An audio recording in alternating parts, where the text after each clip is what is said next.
Welcome back to the Complete History of Coffee, Episode 9, Coffee Overseas. Grab your favorite caffeinated beverage and let's get started.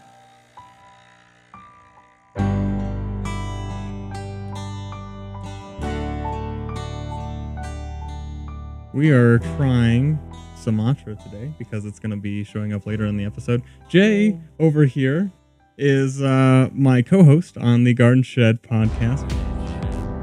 You guys have heard his voice before. He did a special clip on our Ukraine episode. Oh, that's right. Film in Ukraine. Yes. So what are we going to do with our taste testing? Jay over here is a fellow coffee master at Starbucks, so I'm going to let him do a little bit of leading here. Oh, great. Okay. Well, the first step in a coffee tasting is smell. Oh. So we're going to cup our hand over the top of the cup. Get your nose in there. Sumatra. It smells like dirt. That's what I was going to say. It smells like soil, like garden shed soil. You know what, though? There's a little bit of, like, roasty. There's a little bit of I don't know. A little bit of smokiness. A little sweet in there, too. It almost smells acidic. Sweet. Weirdly. Smoky. Yeah, you can usually smell bitterness. Okay. What are we doing next? I almost said it, but I'm going to let you do it. Slurp it. Let's slurp it just like you would like wine. Oh, God. I really don't like Sumatra. Here's your ASMR. It's kind of acidic. It tastes like dirt. You know what? There's a little bit of spice to it, though. It's not like as much as Komodo There's Dragon. a little bit of a herbal spice. Yeah. Hardly. Acidity is kind of on the top or the tip. It's also about if it lingers or not. Right? Bitter's more that like initial kick in the mouth, and acidity kind of lingers. There's a bit of a bitterness and a bit of an acidity to it, because you get that initial kick of bitter, but then there's that lingering acidity. So I noticed, if I'm going to compare it to something, I recently tried Italian roast, and that lingered in the back of your throat. Oh, you didn't like Italian? No, it lingered. I really like Italian. But I like Latin American coffees, and that one has like a lot of like chocolate nutty notes. It's very sweet, caramely. I actually do like the Latin stuff too, but I don't know. I didn't like the Italian. This is way more drinkable. You like this? Oh yeah. No, in general, like I said earlier, I don't really like the Sumatra. You don't like dark roast though, right? No, but more of a medium. This is tolerable. If I had to, I'd drink that. Okay. Well, this is a For chocolate. Sure. What? Rice cake? Rice cake. Those Quaker rice cake. We're gonna try it. Let's see. I don't think the chocolate goes with it too well. As an aftertaste, it's good though. The chocolate counteracts a lot of it. Gives you like a sweet aftertaste. But I feel like when they're mixing together in your mouth, it tastes like a dark chocolate granola bar or something. That's why I don't like it. It's something healthy. There's like not a lot of sugar. I don't like the bitter. It's like a dark chocolate Trader Joe's granola. Yeah, that's what it is. It kind of tastes like a dark chocolate. I don't like dark chocolate. That's interesting because this is where the chocolate's coming from, but this is, I think, because of the bitter, that initial bitter. It's like the bitter of the chocolate. This is obviously like sugary milk chocolate, and that makes it taste dark. Like dark chocolate. Yeah. Let's try with this one, because this is probably a little bit more of a creamy chocolatey kind of taste. These ones are like a cookie, like those Oreo type vanilla. I don't even know what it'd be called. It's like a mix. White and black cookie. Still an Oreo, essentially. Yeah. White and black. Well, that's really good with that. Did you do the whole cookie? Or it's like a half of it. Makes it really creamy because of that filling. So it tastes more like a milk chocolate. Because otherwise it's kind of like a really creamy white chocolate. But mixed with this, it kind of makes it just like a... It's okay. You like this better? There's too much vanilla in the cookie. I don't think vanilla goes with this very well. It is creamy. Oh, for me, I like it. I think it's getting rid of the bitter for me. It did that for sure. Yeah. I think ideally, what would have wanted with this, like a cinnamon coffee cake. I think something with a little bit of caramel spice. I was actually almost thinking like a lunch dinner food. You know, like something with some spices in it. I think might have been good with it. Yeah, so like New Mexican food, for example, right? Something with like chili or just some kind of like bell pepper or something. Like a spicy burrito with green chili or something. Something like that. Probably or like I had like a green chili cheeseburger earlier. Something like that might have been good. That's savory, like savory and spicy. I think something like that would have gone really good with this. Savory is where it's at. Yeah. Next time. That's what we're going to do. Savory is a good spot to be. While we have already covered coffee history in France, this episode, we will be taking a look at the coffee history of France and other European powers during the colonial era. As a reminder, next episode is our big recap of everything we have covered so far in this show, so make sure to ask any questions you might have about coffee, myself, or the show thus far.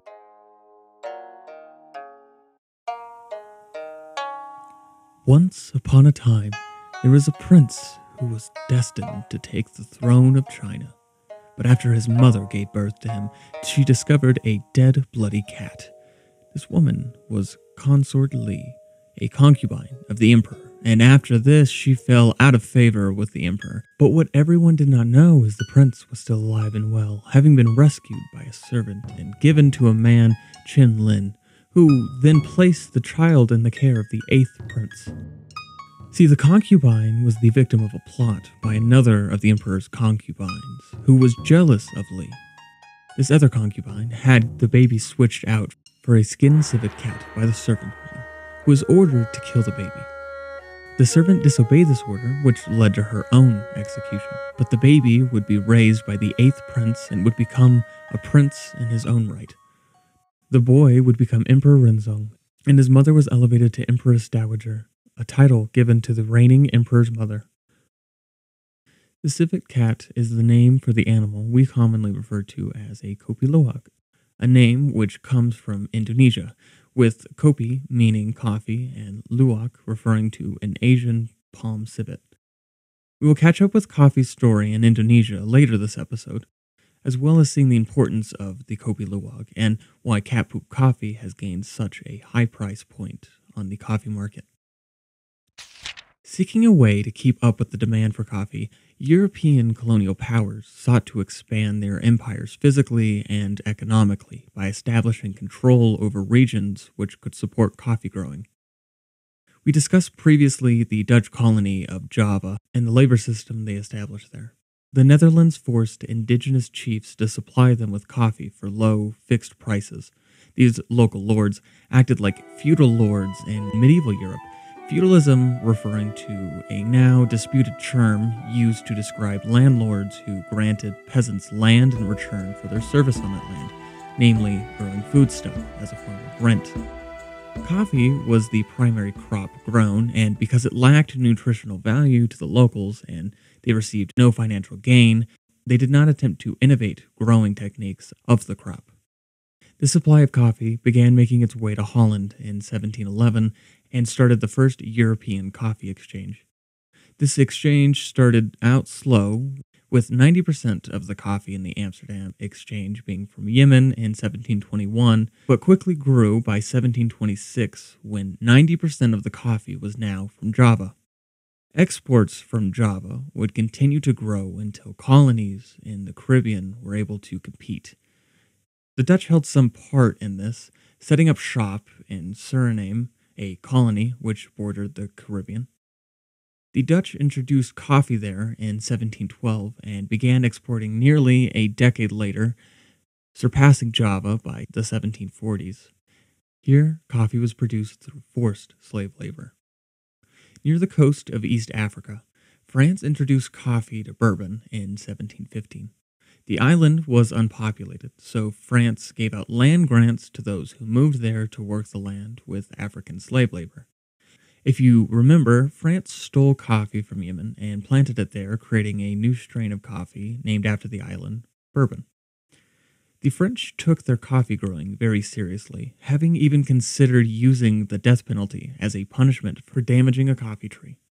In 1723, coffee was introduced to the French colony of Martinique by Gabriel de Clèves. Gabriel was a French officer who returned from a station in the Caribbean to Paris in 1723. He saw an opportunity for coffee growing in Martinique's tropical climate, which was overlooked by the French nobility back home. So he took a coffee plant with him back to the Caribbean, and on the way he was apparently able to avoid being captured by a pirate of the time, being attacked off the coast of Tunis, and able to survive a storm at sea. This journey took far longer than he had intended, telling us he had to share his rations of water with the coffee plant to ensure its survival. The plant did survive, and Gabriel planted it in his garden. It's from this one plant most of modern-day Latin America's coffee trees are descended, the particular strain being Typica. The first coffee beans grew in 1726, and he used them as seeds to plant more coffee around the island. Before this time, Martinique was known for its cocoa, or chocolate, growing. Gabriel tells us, 2 years after the second harvest of coffee cherries on the island, a, quote, horrible tempest accompanied by an inundation, end quote, wiped out the cocoa plants, leaving room for the expansion of coffee growing. This supply of coffee led to the first commercial supply of coffee in the Western Hemisphere and was shared with the French colonies, including Saint-Domingue and Guadeloupe. By 1788, coffee production in the French Caribbean had overtaken Dutch Indonesia. Ironically, it was the Dutch governor of Amsterdam who first gifted coffee to King Louis XIV that led to their own decline in this new global coffee market after Gabriel took a strain from that garden back to the Caribbean. And further, coffee had been taken to Indonesia from the very seeds which Baba Budan had taken to India after stealing them from Yemen. And if we assume our favorite goat herder did exist, then it was from coffee grown in the highlands of Ethiopia, which made way for coffee now being grown on a global scale. Some now believe coffee was brought over to the French Caribbean in 1724 from Bourbon or Suriname, but in any case, it was now there. Coffee also made its way to France's Saint-Domingue, known today as Haiti. Split between Spain and France, the French portion of the island went on to become the largest coffee producer in the Caribbean. It wasn't until the 1730s the French East Indian Company allowed coffee from its colonies to be sold in France as a way of protecting its monopoly on the more expensive coffee from Mocha. Coffee from the Caribbean and Bourbon was instead sent to the Amsterdam Exchange, including an indigenous strain of coffee from Bourbon known as Café Marron. After the coffee ban was removed, coffee became a more affordable product, which created a divide in French society. As the lower class was able to now purchase coffee, the upper class sought to distinguish themselves by drinking only coffee from Mocha. By the 1780s, the Caribbean overtook Java in coffee exports, supplying 80% of the world's coffee, most of which was from Saint-Domingue. French success in coffee production at such a low cost was due to African slave labor. In 1798, a planter, P.J. Labarre, published an account of coffee cultivation in Saint-Domingue. His work describes the West Indian process of pulping the coffee cherries, using a water channel to soften it and passing it through graters. This is what we refer to today as processing the coffee. And based on his description, it seems like he's talking about some sort of early form of a washed process. He also goes on to talk about the slave labor they utilized, stating they must, quote, keep in his natural state of thraldom to obtain from him the requisite services, because under a different condition he would not labor, end quote. Thraldom referring to the word for slave, thrall, used by Vikings. So what he's saying here is slaves must be forced to remain slaves, because if they weren't slaves, they wouldn't work on the plantations for free. I mean, I don't know about you, but I definitely would love to work on a plantation for free, even after being released from servitude. So besides stating the obvious, he also describes what attributes to look for when obtaining a slave, which are also fairly obvious, such as they should look clean, cheerful, lively, strong, etc. He also explains what happens after buying a slave, which apparently involves making them drink sudorific potions to make them sweat out any diseases they may have picked up on their voyage. Further, he mentions branding them and assimilating them into slave labor through a process he referred to as needing to be seasoned. Part of me wanted to skip over most of this, as it does not specifically pertain to coffee history, but I think it's important to keep in mind the sad but important aspect of slavery on the history of coffee. So, with that said, Liberia also explained why he purchased younger slaves, as their minds were more malleable, more likely to be reshaped and Europeanized. He saw talking back to a slave master as more severe than any offense which could take place between two slaves, including violent assault or even rape. Although perhaps his methods were only so effective as the slaves on the island would eventually overthrow their slave masters. The social hierarchy of Saint Domingue was complicated by the fact there were so many Creoles, or people of mixed black and white heritage.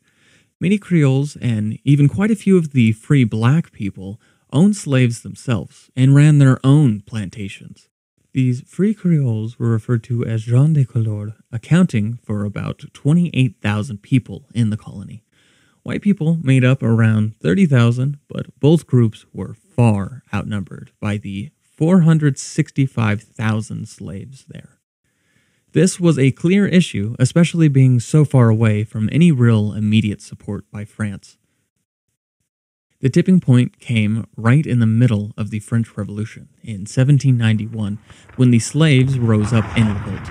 The revolution was led by Toussaint Louverture, a former slave who himself owned a plantation with several slaves. This revolution would take 13 years and come at a great cost, following foreign intervention and attempts to repress the revolt.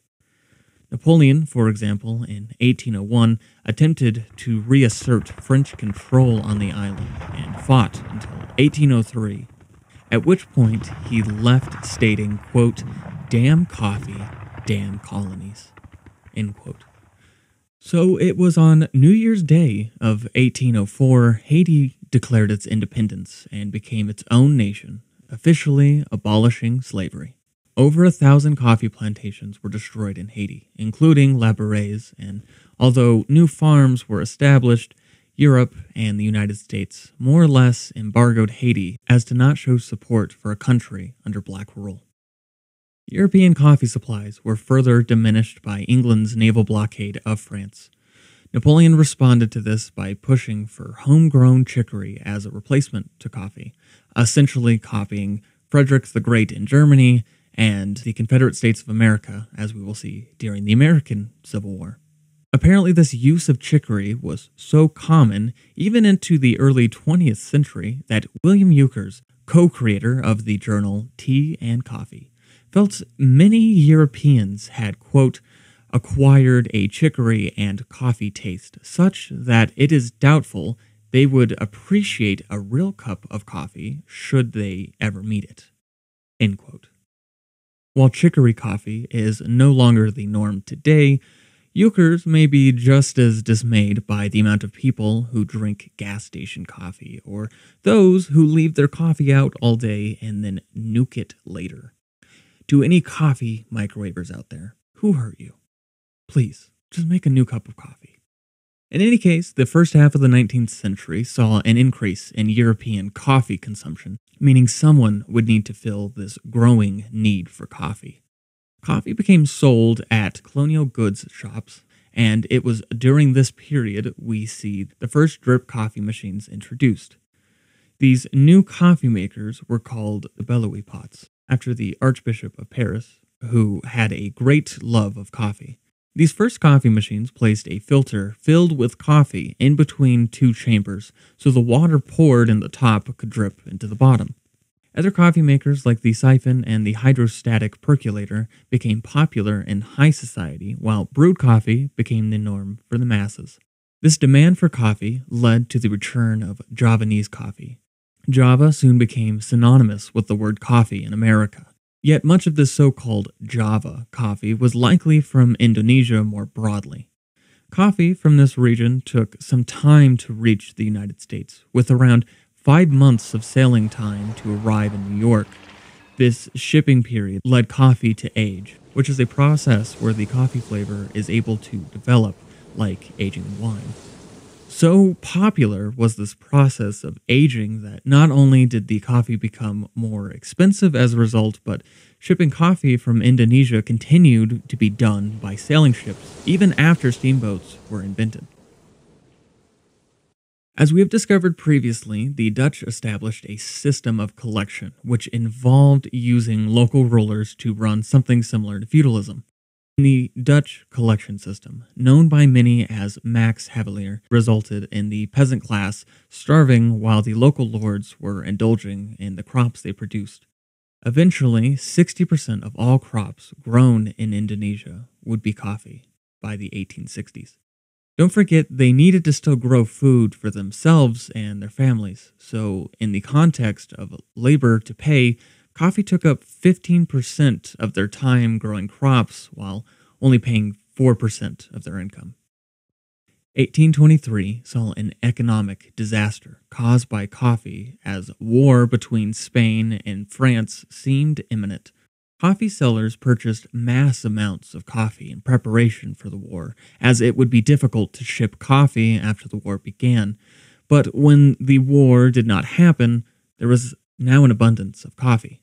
Not only that, but coffee by this point was being shipped in from all over the New World out of Latin America. As a result, the overpriced coffee, which the suppliers originally bought, was now worth much less and led many to lose their money and businesses, with hundreds of people going as far as committing suicide. The English, for their part, worked to fill the demand for coffee left after the Haitian Revolution by using their newly acquired colony of Ceylon. They took control of this territory from the Dutch during the Napoleonic Wars and quickly pushed into the interior of the region, taking control of the Kingdom of Kandy in 1815. They then cleared the forest and planted coffee in their place. These new plantations resulted in the death of many elephants which had lived in the forest, as well as many people who were forced to work the land. The Tamils, a people from the Indian region of Madras, were sent over to work the plantations, as many of them were in massive debt back home. This resulted in mass casualties, both on their journey to Ceylon and from working under the harsh conditions on the plantations. By the 1860s, England's colonies in India and Ceylon rivaled those of the Netherlands and Indonesia. This would all change, however, after one of the most devastating events in coffee history took effect, something which no one could have seen coming and is still ravaging coffee to this day. This act of Mother Nature is known as coffee leaf rust and will heavily influence our story moving forward. Coffee leaf rust is a fungus which kills coffee trees, quickly spreading throughout Asia, destroying much of the coffee in Java, Sumatra, and the East Indies. It then traveled to Africa and the Pacific Islands, wiping out their coffee trees, which led some to replace Arabica coffee with Liberia's native coffee tree, Café Liberia. This coffee strain was largely unpopular as it provided little flavor. However, it became a popular drink called barako in Malaysia and the Philippines, where they made the coffee as a very dark roast. And if you remember from our episode Alcoholic Coffee Interview, we discussed how darker roast of coffee largely eliminate a lot of the natural flavors of the coffee and replace them with a more intense and roasty flavor. Even this strain became affected by coffee leaf rust, however, and by World War I, Asia accounted for only 5% of the world's coffee supply, whereas they had supplied 1/3 of the world's supply prior to the arrival of coffee leaf rust. This forced coffee growing to shift to another region of the world, one also under the influence of European colonialism. This region is, of course, the Americas, and much like colonialism in Asia, and as we've already seen in Haiti, these unjust social economic conditions would set the stage for many revolutions to come all across Latin America, as well as the coming American Revolution. This show is written and produced by me, Era Zafran. If you have not already, please consider supporting this podcast series on Patreon. For the price of a latte a month, you can support this and future projects in this series. And for anyone who is unable to become a member right now, no worries. Please consider leaving a review of this show on whatever platform you're listening on, as this not only helps me to see what you like or dislike about the show, but it also helps the show come up as a recommended podcast for new viewers. Make sure to join our community on social media at the Complete History Podcast Series. If you would like to contact us, you can message us through social media or at our email, completehistorypod@gmail.com. Don't forget to subscribe and leave a like on whatever platform you're listening to this podcast on, and make sure to share it with your friends, family, and coworkers. To close, here's a quote from Napoleon Bonaparte. "I would rather suffer with coffee than be senseless."